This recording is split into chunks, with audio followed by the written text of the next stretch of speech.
Question कल से लेने वाले हैं। रीजन है कि कल का करंट अफेयर छूट गया था।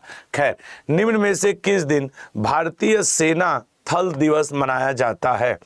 तो यदि भारतीय सेना दिवस की बात किया जाए तो 15 जनवरी को। हुआ क्या था सर? 15 जनवरी 1949, 15 जनवरी 1949 को कोंडडेरा एम करियप्पा जनरल हुआ करते थे, लेफ्टिनेंट जनरल हुआ करते थे कोंडडेरा एम करियप्पा जी। ये करियप्पा जी ने इस डेट को, ठीक है ना, कोंडडेरा एम करियप्पा, इन्होंने चार्ज लिया था 15 जनवरी 1949 को। उस समय एक अंग्रेज हुआ करता था फ्रांसिस बूचर, ठीक है ना। तो फ्रांसिस बूचर से इन्होंने भारतीय सेना का चार्ज लिया था।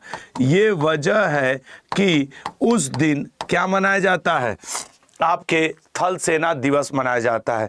नहीं तो अगर ऐसे आप बात करोगे थल सेना की, तो 1875 में इसकी स्थापना हुई थी अंग्रेजों के समय। और जब स्थापना हुई थी 1875 में, तब डेट था 1 अप्रैल, ठीक है ना, 1 अप्रैल 1875। तो ये बात मन में आनी चाहिए कि सर इसका क्यों हुआ था। तो कोंडडेरा एम करियप्पा ने उस समय के जनरल, लेफ्टिनेंट, जो आपके हुए लेफ्टिनेंट जनरल हुआ करते थे, उन्होंने फ्रांसिस बूचर से, जो कि जनरल था, भारतीय सेना की कमान संभाली थी। इस सम्मान में इंडियन आर्मी डे 15 जनवरी को मनाया जाता है। अगले क्वेश्चन पे आएंगे, ठीक है ना। ये सेना दिवस 15 जनवरी, वायु सेना दिवस 8 अक्टूबर, नेवी दिवस 4 दिसंबर, बीएसएफ का स्थापना दिवस 1 दिसंबर और सीआईएसएफ का स्थापना दिवस 10 मार्च। अगले क्वेश्चन पे, दुनिया का पहला क्रायोबॉर्न बेबी कोरल को किस देश में स्थापित किया गया है? एक्चुअली ग्रेट बैरियर रीफ में इसका स्थापना किया गया। और ग्रेट बैरियर रीफ कहाँ पड़ता है? ऑस्ट्रेलिया में। अब ये चूंकि अब इसका ना जो साइंटिफिक टर्मिनोलॉजीज है वो वास्तव में थोड़ा टफ टाइप का है बोलने में, समझने में, और हम लोग का वो बैकग्राउंड नहीं है कि हम लोग ये क्रायोबॉर्न बेबी कोरल के बारे में समझे। बस इतना जान लो, कोरल से बना हुआ द्वीप आपके ऑस्ट्रेलिया, ग्रेट बैरियर रीफ, और उसी ग्रेट बैरियर रीफ में ये कोरल बॉर्न बेबी। आज सुबह सुबह ऐसा दिख रहा है, ससुरा हटाओ यार इसको। दुनिया का पहला क्रायोबॉर्न बेबी कोरल को ऑस्ट्रेलिया में स्थापित किया गया, ठीक है ना। अगले पे आ जाएंगे, निम्न में से किस राज्य में माघ बिहू? ये क्वेश्चन तो इंपॉर्टेंट बनेगा सर, ठीक है ना, ये क्वेश्चन इंपॉर्टेंट बनेगा, ये भी याद रखिएगा। आज धीरे धीरे अब मेरा जुकाम सही हो रहा है, बुखार भी आज थोड़ा मेरा कम हो रहा है। अब निम्न में से किस राज्य में माघ बिहू नामक उत्सव मनाया जाएगा? देखो, माघ बिहू उत्सव ये किस लिए मनाया जाता है? फसल के मौसम के अंत का प्रतीक है, ठीक है ना, फसल मौसम का अंत, फसल मौसम का अंत। बिहू बेसिकली 3 प्रकार का होता है। एक फसल मौसम का अंत है जो अमूमन 15 जनवरी को ही मनाते हैं, ठीक है ना, असम में 15 जनवरी को ही मनाते हैं। राइट आंसर क्या बनेगा? असम। एक होता है आपके इसको 2-3 नाम से जानते हैं, इसी को भोगाली बिहू या दोमहर बिहू भी कहते हैं। तो याद रखना, it is also known as Bhogali, ठीक है ना, भोगाली या दोमहर बिहू, ये भी इसी को कहते हैं। एक बिहू का जो टाइप होता है काटी बिहू, जो फसल के मतलब कटाई के लिए होता है, या कोंगाली बिहू, एक ये वाला होता है कोंगाली या फिर काटी बिहू, ठीक है ना, काटी बिहू। ये किस लिए होता है सर? ये फसल कटाई के मौसम के अवसर पे ये मनाया जाता है, फसल कटाई, ठीक है, फसल कटाई।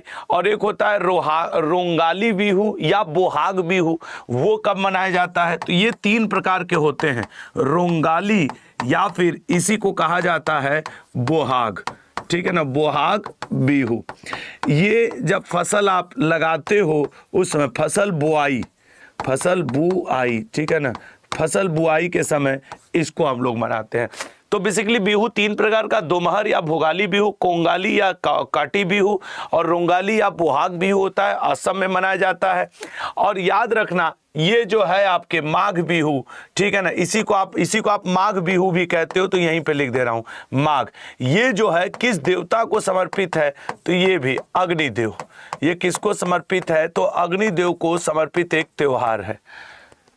नहीं तो पेपर में अगर ये पूछ दे कि किसको मनाया जाता है, तो मतलब किसको समर्पित है, तो ये भी थोड़ा सा गड़बड़ हो जाता है। तो राइट आंसर इसका असम बनेगा। अभी असम में मनाया गया है फसल कटाई, माघ बिहू, या फिर आपके भोगाली बिहू, या फिर आपके मगहर बिहू। ठीक है, अगले पॉइंट पे आएंगे। कपाद और चल समुद्र तट किस राज्य में स्थित है जिन्हें प्रतिष्ठित ब्लू फ्लैग सर्टिफिकेशन दिया गया है? देखो आप यहाँ कोझिकोड, केरल में कोझिकोड और कन्नौर, ये आपके पड़ता है केरल के कोझिकोड में, ये केरल के कोझिकोड में पड़ता है, और चल समुद्र तट केरल के ही कन्नूर में पड़ता है। इन दोनों को डेनमार्क की एक संस्था है, उसका नाम है फाउंडेशन फॉर एनवायरमेंटल एजुकेशन। ये foundation for environmental education, foundation for environmental education, ये डेनमार्क की संस्था है। वो उसने दिया है इन दोनों समुद्र तटों को ब्लू फ्लैग का बीच का सर्टिफिकेट। इससे क्या फ़ायदा होगा? देखो इससे सबसे बड़ा जो फ़ायदा होता है वो ये होता है कि मतलब कि पर्यावरण संरक्षण को बढ़ावा मिलता है। जो सबसे साफ समुद्र तट होते हैं, अब ये समुद्र तट देखो, पानी एकदम क्लियर दिख रहा है, स्वच्छ पर्यावरण को बढ़ावा दिया जाता है, सुरक्षा को बढ़ावा दिया जाता है, स्वच्छता को बढ़ावा दिया जाता है। तो ये तो आपको फिलहाल जो दिख रहा है ये केरल का कोझिकोड का आपके समुद्र तट है कप्पाद।